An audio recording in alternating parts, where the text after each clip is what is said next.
Hola traders, les habla Gabriela. Bienvenidos a un nuevo visor de los mercados. Este día, viernes 9 de agosto, ya es pasado el mediodía en Nueva York y qué semana que estamos terminando. Partimos el día lunes con muchísimo movimiento, una de las semanas más volátiles que hemos tenido en el último tiempo, y la volatilidad no provenía del calendario económico, no provenía de los reportes de ganancias trimestrales, sino que venían de temas súper puntuales. Para el que se perdió el movimiento del día lunes, bueno, yo igual se los voy a estar resumiendo el día de hoy porque de todas maneras tenemos que hablar de eso. Les dejo ahí un detalle, tiene que ver específicamente con lo que hizo en este caso Warren Buffett cuando conocimos todos el fin de semana que había desinvertido la mitad de su capital en Apple y que Elon Musk se había encargado de publicar por prácticamente todas las redes sociales. Por ende, partió la especulación de que si Warren había desinvertido su capital, era muy probable entonces que tuviésemos algún tipo de shock más importante de parte del mercado que quizás no todo el mundo estaba viendo, y por eso se creó este pánico tan fuerte que nos llevó a ver movimientos de caídas significativos de parte de algunos instrumentos, como por ejemplo el Standard Poor's, que el día lunes, si bien acá terminó cerrando la jornada con tan solo una caída de un 2,06%, en un momento llegó a perder alrededor de 4%, y en el caso del Nasdaq, que terminó cerrando con una caída de tan solo un 1,97%, en algún momento incluso llegó a perder más de un 5,50%. Veíamos fuertes retrocesos de parte de gran parte de las acciones, y cuando tuvimos la apertura, el movimiento y la volatilidad que había era de tal nivel que, por ejemplo, el índice de volatilidad, que es el VIX, había logrado alcanzar niveles que no se habían visto desde la pandemia. No habíamos tenido un VIX en torno a estos máximos cercanos a los 65 desde el mes de marzo del 2020, cuando se anunció que estábamos con una pandemia, y eso es algo a nivel global y que nos llevó a lo que todo el mundo sabe. Finalmente, el mercado, después de un rato, decantó y dijo, bueno, todas estas caídas, todo este pánico por lo que está pasando a raíz de los dichos o de lo que hizo Warren Buffett, los dichos de Elon Musk, también tienen otras razones de ser. ¿Por qué? Porque el día viernes, cuando estuvimos siguiendo en vivo el non-farm payroll, vimos cómo el mercado laboral incrementó el desempleo, pasando de una tasa de 4,1 a 4,3%. Y esto pasó justo después de haber tenido una decisión de política monetaria de parte de la Fed, donde no se generó ningún tipo de recorte de tasas ni se anunciaron recortes para más adelante. Entonces, el mercado empezó a juzgar la postura de la entidad, a juzgar la decisión que habían tomado, y eso también empezó a generarle presión a la Fed. Algunos decían, bueno, las caídas dentro del mercado accionario vienen principalmente para poder tratar de presionar a Jerome Powell a que prontamente empiece a recortar las tasas. Al mismo tiempo teníamos un montón de especulación respecto a un aumento de tensiones en el Medio Oriente, con llamados de parte de países de Occidente para que algunos ciudadanos de esos países dejaran el Líbano lo antes posible por una escalada en las tensiones, luego de que la semana pasada se había generado ataques en lugares específicos que dieron muerte a uno de a los líderes más importantes de tanto los grupos de Hamas como de Hezbollah. Entonces, claro, se esperaban represalias y muchos esperaban que esas represalias llegaran más pronto que tarde. Sin embargo, fue transcurriendo la semana y el mercado empezó a decantar la información que se nos dio y que generó ese gran choque el día lunes, y empezaron a evaluar, ok, lo de Warren Buffett y Elon Musk es una cosa, pero si analizamos los datos del mercado laboral, analizamos las cifras de crecimiento, analizamos las cifras de inflación, ¿estamos realmente ante un riesgo de recesión inminente? Y el mercado tomó la postura de no. Entonces, ¿por qué seguimos presionando al mercado hacia la baja? Por otro lado, las tensiones en el Medio Oriente realmente escalaron y tuvimos un impacto mayor y llegó la represalia. No, ese tema está ahí, vigente, siendo monitoreado muy de cerca por parte de los mercados, pero no tuvo ningún tipo de cambio en comparación a lo que habíamos visto en el último tiempo. Entonces el mercado por sí solo empezó a regular la volatilidad. Tuvimos después al VIX al día siguiente cayendo un 28,16%, luego tuvo una caída nuevamente el día jueves de 14,58%, y hoy día viernes, que estaría con un retroceso de casi un 7%, lo que nuevamente nos vuelve a dejar con un VIX por debajo de los 23, que es algo que todos ya saben manejar prácticamente al revés y al derecho. Y eso nos ayudó también a ver cómo el mercado accionario de a poquitito comenzó a regular el movimiento y finalmente nos terminamos dando cuenta que esta semana el precio, por ejemplo, del Standard Poor's termina oscilando entre niveles relevantes de soporte y de resistencia que se dan entre los 5.150, 5.330. Ahora, estamos llegando al día viernes y podemos decir que el mercado prácticamente no ha hecho casi nada, pero día tras día nosotros partíamos el premercado con el mercado cayendo y después cerrando el mercado con el mercado subiendo, o viceversa, partíamos con el mercado con un fuerte movimiento hacia el alza que después se eliminaba y nos dejaba con una pérdida en la jornada. Todos esos movimientos que tuvimos el martes, miércoles y jueves, finalmente siempre estuvieron contenidos en niveles de precio clave. Y en el caso del Standard Poor's, por ejemplo, nunca se le logró generar el alcance de la media móvil de 200 periodos en 5.065, ni alcanzar el último nivel del retroceso del Fibonacci que estaba aquí en 5.109. Por ende, si nosotros nos vamos a revisar el gráfico semanal, la condición técnica del Standard Poor's es que todavía continúa con posibilidades de mantener el sesgo alcista, porque en el gráfico semanal el Standard Poor's sigue estando todavía sobre tres medias móviles y sobre niveles de soporte relevantes como lo son, por ejemplo, la zona de los 4.950, un nivel de soporte que trae a través de la acción del precio y que mantiene desde febrero del año 2024.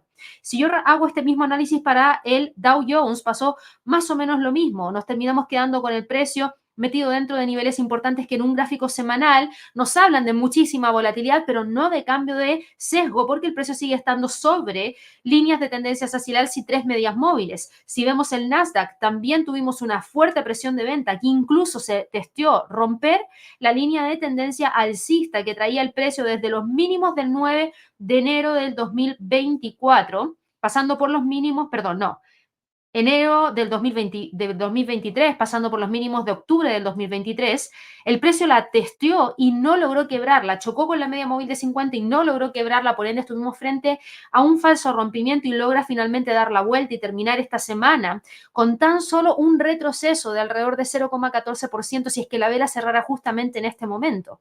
Por ende, gran parte de los movimientos se han ido eliminando. El Russell, por otro lado, que también tuvo muchísima volatilidad. El Russell, por ejemplo, el día lunes presentó un retroceso de 5,34%, pero si volvemos a ver el gráfico con mayor altura de mira, nos vamos a dar cuenta que el precio siempre se quedó oscilando entre los 2096, que es donde tenemos la media móvil de 50 periodos, y los 2007, que es donde tenemos la media móvil de 100 periodos, sin lograr salir de allí y se quedó tranquilamente dentro de esa zona. Por ende, yo diría que hasta el momento todo está relativamente tranquilo con los precios de los principales índices en Estados Unidos cerrando dentro de niveles relevantes. Esta semana teníamos un calendario económico que era relativamente tranquilo para Estados Unidos. Conocimos el PMI de servicios, que si bien mostró una caída de 55.3 a 55.0, todavía nos sigue mostrando una expansión en el sector de servicios. Tuvimos un anuncio de decisión de política monetaria de parte del Banco de Reserva de Australia que mantuvo la tasa en 4,35% en línea con lo que el mercado esperaba. Tuvimos nuevas peticiones de subsidio por desempleo y aquí tuvimos algo de volatilidad porque el mercado empezó a especular que ante los datos del mercado laboral y cómo esto está demostrando que hay mayor posibilidades de, disculpen, de desempleo para más adelante, entonces eso nos podría llevar a que la Fed también genere algún tipo de ajuste en la política monetaria más pronto que tarde.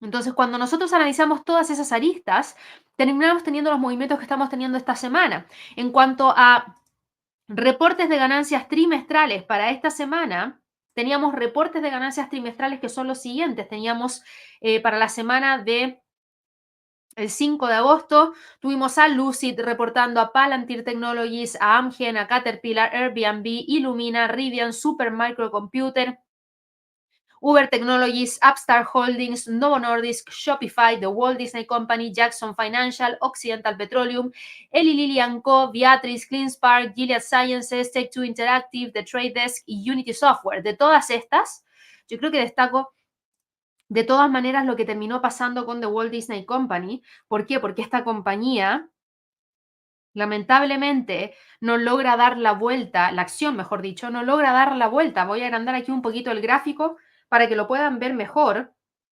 Cuando digo no logra dar la vuelta es porque no logra cambiar de tendencia y sigue estando con una tendencia bajista.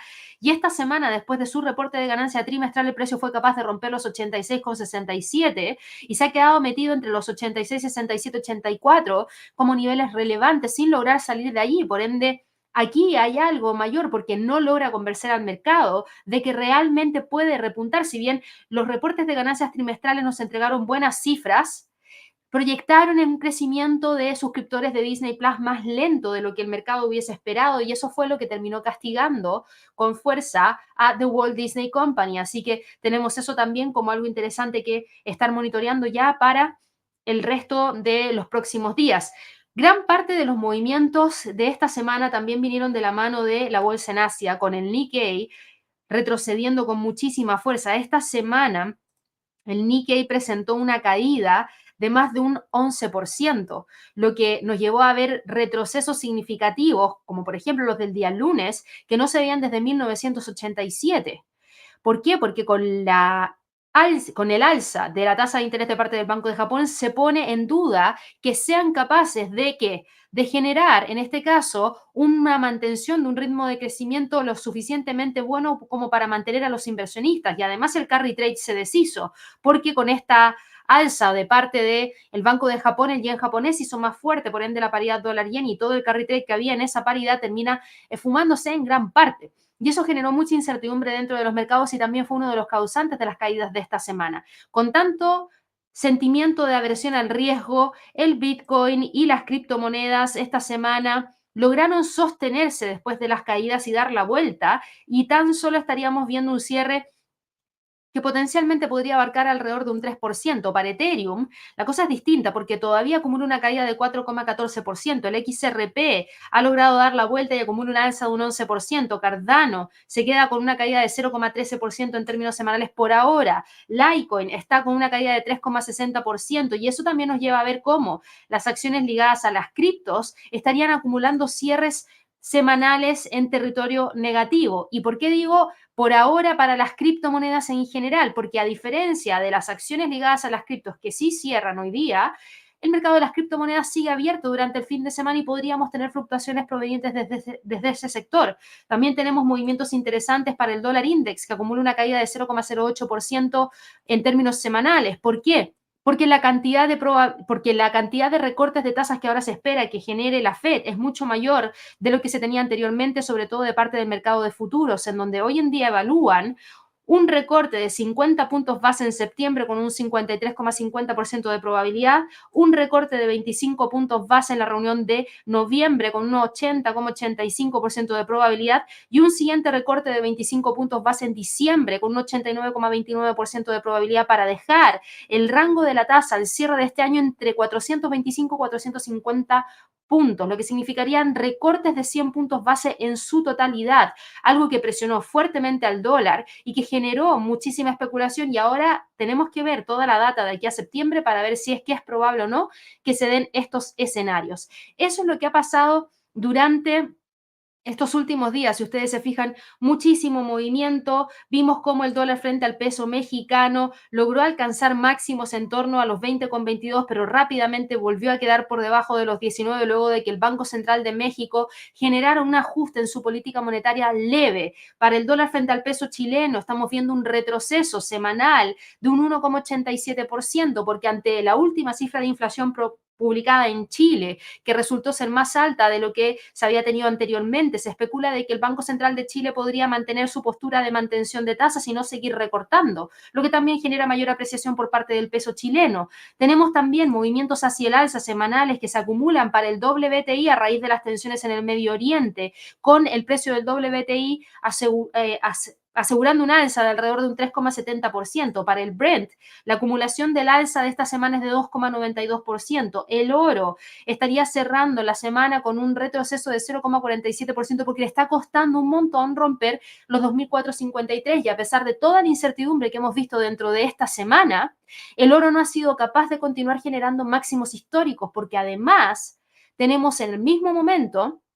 mucha preocupación por la demanda proveniente desde China, porque sabemos que China no lo está pasando bien y China está demandando menos materia prima y dentro de esas materias primas está, en este caso, el oro. Por ende, no se justifica un gran movimiento hacia el alza en ese sentido porque el principal consumidor no estaría consumiendo a los niveles que consumía anteriormente. Así que por ahora se mantiene la resistencia en 2.453 para el oro. Eso es lo que ha pasado esta semana, una semana súper importante donde también para nosotros ha sido relevante porque esta semana estuvo Javier dictando el curso de Scalping Maestro. Es un curso intensivo de Scalping que finaliza justamente el día de hoy y para todas aquellas personas que participaron, espero que les haya gustado un montón el contenido que Javier tenía preparado para ustedes. Prontamente vamos a estar anunciando algunas promociones o nuevos cursos que vamos a estar dictando, así que quédense muy, muy atentos a lo que se viene como anuncios dentro de los próximos días, pero voy a aprovechar yo para recordarles a todas aquellas personas que quieren aprender mucho más de trading que tenemos un convenio educativo. ¿Por qué? Porque nosotros creemos que lo más importante al hacer trading es tener una base sólida de conocimiento que les permita a ustedes tomar el control de sus inversiones. Y por eso nuestro convenio educativo incluye como base recursos como el Meet and Trade, en donde nos reunimos una vez al mes con otros traders para conversar de los temas más contingentes del mercado. La sala de trading diaria, donde van a poder analizar e informarse de lo que está pasando dentro de los mercados día tras día. Y un 25% de descuento para que puedan acceder a los cursos con un precio preferencial. Además, dependiendo de las características de su cuenta, podrían acceder a diferentes escalas de cupones que van desde los 100 a los $250 para que ustedes los puedan canjear en clases uno a uno junto a mí o junto a Javier o también en cursos que ustedes quieran tomar. Si quieren conocer más acerca de eso, yo los dejo invitadísimos a que revisen la página. Los enlaces van a estar en la descripción de este video o de este audio. Depende si nos escuchan en Spotify o nos están viendo en el canal de YouTube. Y cuando vayan a la parte inferior de la página van a encontrar dos casillas. Una verdecita que dice verifica si el broker tiene convenio. Si tú ya tienes una cuenta real, verifica si tu broker está en convenio, capaz está y te podemos entregar los recursos de manera gratuita rápidamente. Si todavía no tienes tu cuenta real y estás pensando abrir una cuenta real o si es que tú ya tienes tu cuenta real y quieres abrir una cuenta con un broker en convenio, bueno, completa el formulario de color azul para que así el equipo te contacte rápidamente y te entregue toda la información de cómo poder acceder al convenio y cuáles son los brokers que están en convenio con la academia para que recibas estos recursos. Así que ahí los dejo invitadísimos a que revisen toda esa información. También aprovecho para todas aquellas personas que todavía no nos siguen a través del canal de YouTube. Recuerden suscribirse, darle clic a la campanita y ojalá regalarnos muchísimos likes para poder seguir creciendo día tras día. Y por último, ya enfocándonos en lo que se nos viene para la próxima semana, ¿qué tenemos para la próxima semana? Bueno, la próxima semana, ojo, yo lo resumiría en lo siguiente, lo resumiría en decisión de tasas para el Banco de Reserva de Nueva Zelanda, cifras de inflación y de crecimiento para Estados Unidos, Japón, el Reino Unido, principales economías del mundo y reporte de ganancia trimestral de Walmart. Si tuviera que resumirlo, lo resumiría de esa manera, pero ahora ya les cuento qué es lo que se nos viene la próxima semana. El lunes, tranquilito, tranquilito. Esperemos que no tengamos movimientos como el lunes que acaba de pasar, porque de lo contrario no va a estar tan tranquilito. El martes, índice de precio productor para Estados Unidos y el anuncio de decisión de política monetaria para el Banco de Reserva de Nueva Zelanda. El miércoles, inflación en el Reino Unido. Ojito con ese dato que el mercado lo va a estar siguiendo de cerca para ver qué es lo que potencialmente podría estar haciendo el Banco de Inglaterra en su próxima decisión de política monetaria. Inflación subyacente, inflación general para Estados Unidos. Por supuesto que va a estar siendo seguido de cerca, sobre todo el dato de inflación subyacente para ver si la Fed ajusta o no la tasa en septiembre y si lo hace en 25 o 50 puntos base. Ese mismo día, a las 7:50 de la tarde hora de Nueva York, Producto Interno Bruto para Japón.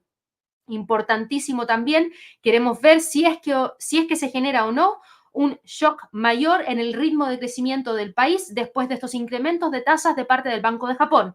El jueves, ojo que hay festivo para Italia, para Chile, para la India. Atención con eso, porque eso significa que el día jueves nosotros no vamos a estar transmitiendo a través del canal de YouTube porque vamos a estar celebrando ese festivo para que lo tengan presente, pero retornamos con total normalidad el día viernes. El día jueves vamos a conocer el Producto Interno Bruto para el Reino Unido, ventas minoristas para Estados Unidos, nuevas peticiones de subsidio por desempleo y el indicador manufacturero de la Fed de Filadelfia para Estados Unidos también. Por ende, va a ser una semana súper clave para el dólar, para el yen, para la libra esterlina. Y en cuanto a reportes de ganancias trimestrales, la próxima semana partimos el lunes con Barrick Gold en el premercado, el martes con The Home Depot en el premercado, el miércoles con Cisco Systems al cierre del mercado americano, el jueves con Deere & Co, JD.com y Walmart en el premercado y al cierre con Applied Materials. El día viernes está libre de reportes de ganancias trimestrales que tengamos que destacar el día de hoy. Por último, para ir cerrando esta transmisión de Visor de Mercados, este video de Visor de Mercados, ¿qué voy a estar monitoreando dentro de los próximos días? Porque considero que son instrumentos destacados, es decir, ¿qué destaco para la próxima semana? Por un lado, los pares principales que tienen que ver con el euro dólar, la libra dólar y el dólar yen. En el caso del dólar yen, la gran pregunta que tengo para la próxima semana es si logra o no continuar con la senda bajista. Para la libra dólar, acá tenemos al precio testeando la línea de tendencia hacia la baja. ¿Será que la libra esterlina logra continuar con el movimiento hacia el alza y nos quiebra esa condición de mercado? Esa es la otra pregunta que tengo también para la próxima semana. Y el euro frente al dólar norteamericano intentó romper los 1.10 el lunes de esta semana. Con la batería de fundamentales que tenemos para la próxima semana, ¿tendremos volatilidad similar?